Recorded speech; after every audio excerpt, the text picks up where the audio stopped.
المدح مثل العود الأزرق ما يمد ولا يساق إلا على قرم علومه بالفعول موكده.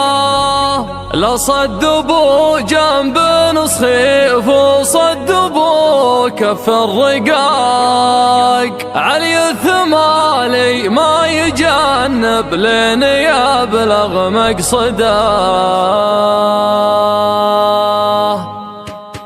على الطريق اللي نهايته بداية انطلاق ابدا الخيال يعيش جوه والقديم يجدده. اللون ياخذ راحتي وارتاح من ضيق الخلق محتاج لي سجة تعيد الراحة المستبعدة. ياخذني التفكير لابعد مرحلة وابعد نطاق واعيش في غربة على الواقع ورحلة مجهدة. نهاية مر البال في ضيقه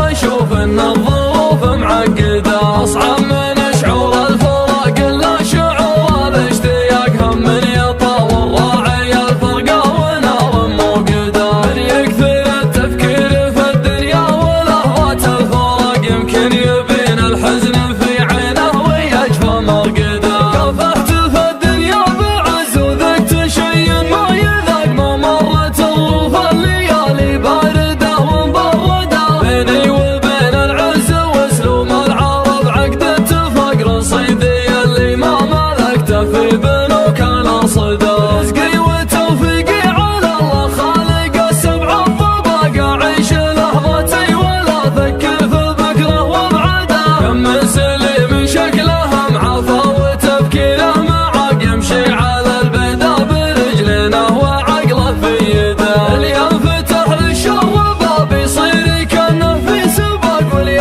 نصيته في مجال الخير كانك تطرده. الخير والمعروف ما يجزى بصده وانشقاق على الاقل اللي تجمل فيك احد لا تجحده. هيا الرفيق اللي لي ضاقت علي الارض ضاق يسعدني اللي شفته اسعد واحد الله يسعده. صدره خلي من الحسد والحقد واسلوب النفاق. لا شفته بقض ضيقة الخاطر عساني مفقده. المدح مثل العود الازرق ما يمد ولا يساق الا على قرم علومه بالفعول موكده. صدبوا جنب نصخيف وصدبوا كف رقاق. علي الثمالي ما يجنب لين يبلغ مقصده. اسمر مع اهل المرجله ما هو سريع الاحتراق. يوم الاسامي بعضها بالانقلاب مهدده. يكرم عن الهفات